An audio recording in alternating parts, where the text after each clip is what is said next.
গতকালকের ঘটনায় সকল হামলাকারীদের চিহ্নিত করা এবং অবিলম্বে গ্রেফতার করা। নিউ ইয়র্কের কনসুলেট জেনারেলকে অবিলম্বে পদত্যাগ করতে হবে এবং ঘটনার সম্পূর্ণ তদন্ত করে নিরাপত্তা প্রদানে ব্যর্থ কর্মকর্তাদের শাস্তিমূলক ব্যবস্থা নিতে হবে। দ্বিতীয়ত, ফ্যাসিবাদের জমানায় নিয়োগকৃত আওয়ামী দোসরদের ফরেন মিনিস্ট্রি থেকে অপসারণ করতে হবে। উপদেষ্টা মাহফুজ আলমের উপর হামলাকারী হিসেবে যে 5 জনকে গ্রেফতার করা হয়েছে তাদের তালিকা প্রকাশ করতে হবে। তৃতীয়ত, জুলাই গণহত্যার বিচার স্বচ্ছ করা এবং ত্বরান্বিতকরণ করা। দল হিসেবে সন্ত্রাসী আওয়ামী লীগের বিচার নিশ্চিত করা। ট্রাইব্যুনালে এখনও দল হিসেবে আওয়ামী লীগের বিচার শুরু হয়নি। আমরা ট্রাইব্যুনালের কাছে এটার আবেদন জানাবো এবং সরকারের পক্ষ থেকে যাতে উদ্যোগ নেওয়া হয় যাতে দল হিসেবে আওয়ামী লীগের জুলাই গণ অভ্যুত্থান সহ গত 15 বছরের মানবতা বিরোধী অপকর্মের তদন্ত করে সেটার বিচার কার্যক্রম শুরু করা হয়।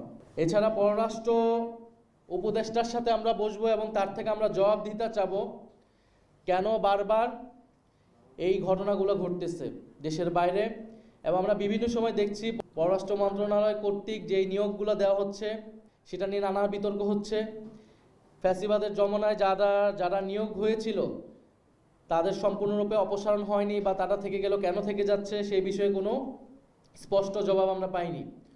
ফলে পররাষ্ট্র উপদেষ্টার কাছে বসে তার কাছে আমরা এই দাবিগুলো পেশ করব এবং তার থেকে আমরা জবাব দিতে চাবো যে আমাদের যে বিদেশে যে অ্যাম্বাসিগুলো রয়েছে তারা কেন আমাদের রাজনৈতিক নেতৃবৃন্দদের নিরাপত্তা প্রদানে ব্যর্থ হচ্ছে এবং কেন ফ্যাসিস্ট আওয়ামী তৎপরতা তারা বন্ধ করতে পারছে না।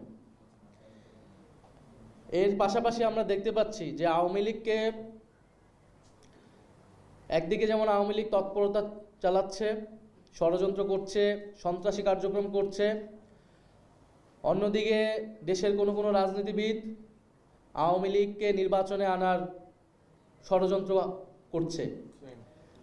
আমরা স্পষ্টভাবে বলতে চাই আওয়ামী লীগকে নির্বাচনে আনার অথবা আওয়ামী লীগকে রাজনীতিতে পুনর্বাসন করার কোনো সুযোগ নাই। যারা এটা করার চেষ্টা করবে জনগণ তাদের বিরুদ্ধেই দাঁড়াবে, তাদের রাজনীতি বাংলাদেশ থেকে নাই হয়ে যাবে। ফলে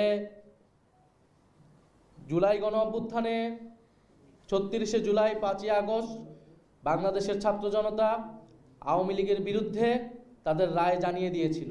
সেই রায়টি ছিল বাংলাদেশে আওয়ামী লীগ এবং মুজিববাদীদের কোনো রাজনীতি থাকবে না।